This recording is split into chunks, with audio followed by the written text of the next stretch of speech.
40 Puppets and Puppet Masters. September 20, 1943. My German friends.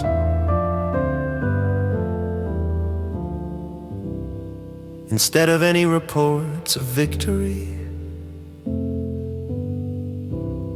you are compelled to hear ad nauseum the story of Mussolini's liberation.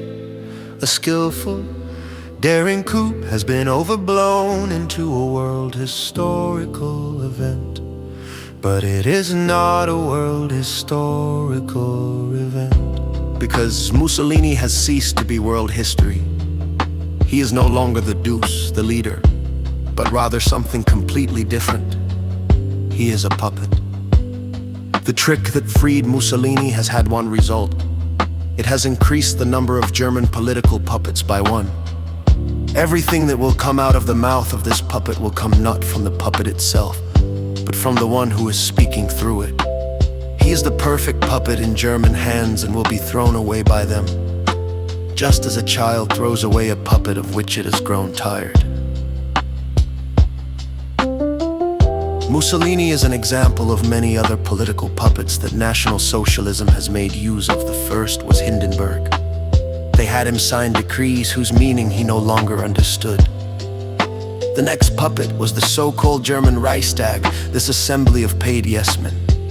Even the German churches were obliged to receive a puppet Reichsbishop Miller. In the universities, puppet rectors were appointed, obliged to see to it that every scientific truth was distorted through the addition of a propaganda lie. But the Nazis began to do something that belongs to the most terrible things done to the German people. They began to mold people from their youth for puppet existence. They replaced the free will with an artificially created fanaticism. People were created who, if the right button was pushed, would kill without asking whom and why. In this way, armor-plated puppets have been created possessing a frightful force of destruction, but without the ability to live in freedom. They are puppets from an inhuman world. And when these armed puppets were let loose on the nations of Europe, another form of puppets had to be created.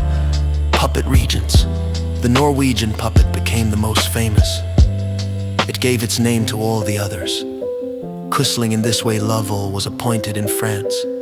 Nothing was more sought after in Europe in the last 3 years than human puppets. Something profound and horrifying lies behind this National Socialist puppet game. It is a game with everything that is human, above all with that which turns a human being into a human being, his freedom. It was the goal of National Socialist education to rob the entire German nation of its human freedom, step by step, to turn it into a nation of wire-drawn puppets. And you, the German nation, have the forces remained living in you that have resisted being transformed into machines. I am convinced that these forces are still there. And who are these wire drawers, the puppet masters? Look at them just once, first with a sense of shock and then with triumph. Because if you should look carefully, you would discover that at the deepest human point, these puppeteers of National Socialism are themselves puppets. Behind them stand not human beings, but rather dark,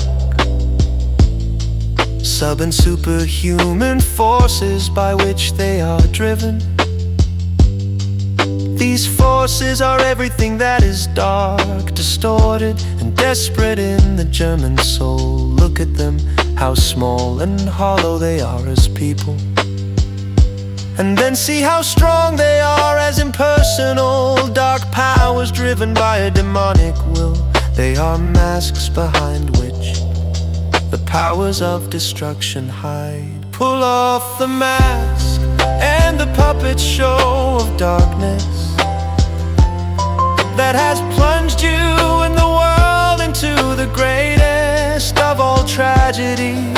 Let humanity and freedom triumph over the puppets and mass of darkness. Rise up from the awful dreams of the last 10 years. Try drive the National Socialist phantoms into the abyss from which they have come.